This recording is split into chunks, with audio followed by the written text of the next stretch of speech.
کا اشارہ فرمایا تو لوٹ آیا۔ میرے مصطفیٰ نے فرمایا میں نے سورج کو واپس کیا۔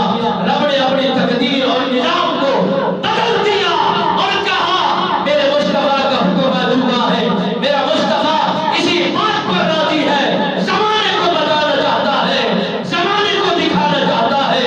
رب نے محبوب کی خاطر جو جہان بنایا ہے، جہان میرے مصطفیٰ کے تابع ہے اور سورج میرے مصطفیٰ کے تابع ہے اور یہ نہریں میرے مصطفیٰ کے تابع ہے، زمان کا سارا ذرہ میرے مصطفیٰ کے تابع ہے۔ کیوں نہ بتا دیا جائے جہان والوں کو، کیوں نہ دکھا دیا جائے دنیا میں رہنے والے انسانوں کو کہ تمہارے مصطفیٰ کی شان رب کے حضور کتنا بلند والا ہے، تمہارے نبی کی عظمت رب نے کتنی بلند فرمائی ہے، آپ کے نبی محترم شفیع معظم کی عظمت کتنا بڑا البرا ہے۔ میرے مصطفیٰ نے سورج کو اشارہ فرمایا، لوٹ آیا، فرمایا ادا کر دیا جائے۔ علی جل مرتضیٰ نے نماز کو ادا کیا اور غلامان مصطفیٰ کو پیغام دیا جو خدمت مصطفی میں رہتے ہیں کبھی وہ خالی نہیں رہا کرتے، جو یاد نبی میں رہا کرتے ہیں کبھی برکت سے جدا نہیں رہا کرتے۔ میرے مصطفیٰ کے غلام حضرت حذیفہ بن یمان رضی اللہ تعالیٰ عنہ سرکار، یہ وہ صحابی رسول ہے جو میرے مصطفیٰ کے ہمراز صحابی رسول ہے، ہر راز کو جانتے ہیں، ہر بات کو سمجھتے ہیں، ہر بات کی گہرائی تک پہنچتے ہیں۔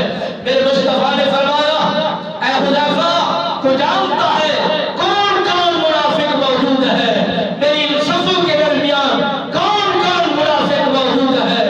حضرت حذیفہ بن یمان عرض کرتے ہیں یا رسول اللہ آپ کے غلام کو یہ طریقہ بھی یاد ہے، اصول بھی یاد ہے، یہ دانشوری بھی یاد ہے اور پہچان بھی یاد ہے اور ذہنی طور پر میں ان باتوں کو دلوں میں بٹھاتا ہوں۔ آپ کی صفوں میں بیٹھنے والا کون کون منافق ہے جو منافقت کرتا ہے۔ میرے مصطفیٰ نے جب یہ بات بتائی حضرت حذیفہ کے متعلق، میرا حذیفہ ہر بات کو جانتا ہے، میرا ہر راز حذیفہ ہے اور اسے پتا ہے تمہارے درمیان کون کون منافق ہے۔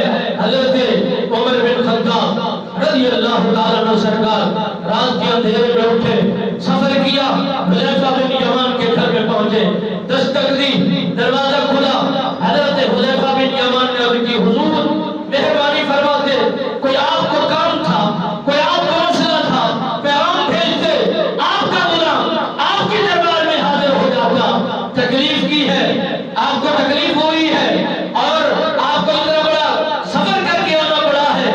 حضرت حذیفہ بن یمان رضی اللہ تعالیٰ عنہ سرکار میں محبت بھرے، محبت